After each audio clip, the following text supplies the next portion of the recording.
pengertian bakteri, bakteri adalah kelompok organisme yang tidak memiliki membran inti sel. Organisme ini termasuk ke dalam domain prokariota dan berukuran sangat kecil. Adapun ciri-ciri bakteri, yang pertama uniseluler, yang kedua berukuran sangat kecil, yang ketiga hidupnya ada yang soliter, ada yang bersimbiosis, parasit, dan samprofit.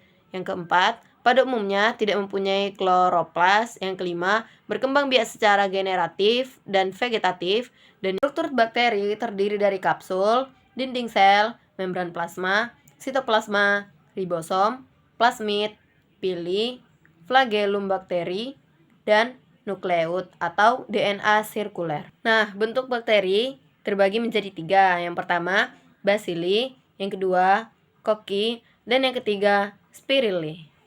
Nah, selanjutnya, peranan bakteri yang menguntungkan, itu yang pertama, Pseudomonas aeruginosa, yang berfungsi mengurangi minyak mentah. Yang kedua, Rhizobium leguminosarum, yang berfungsi mengikat nitrogen bebas di udara. Yang ketiga, Bradyrhizobium leguminosarum, yang berfungsi mengikat nitrogen bebas di udara. Nah, dan beberapa contoh lagi bakteri yang menguntungkan. Nah, selanjutnya peranan bakteri yang merugikan.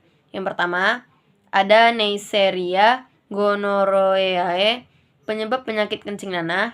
Yang kedua, Bordetella pertussis, penyebab batuk rejan. Yang ketiga, Treponema pallidum, penyebab sifilis, dan beberapa contoh peranan bakteri yang merugikan. Nah, selanjutnya yang terakhir, kita akan membahas reproduksi bakteri. Yang pertama itu dinding sel, membran sel, pemanjangan nukleut pada bagian pertama. Yang kedua, nukleid terbagi, dinding sel dan membran sel mulai membentuk rekat septum.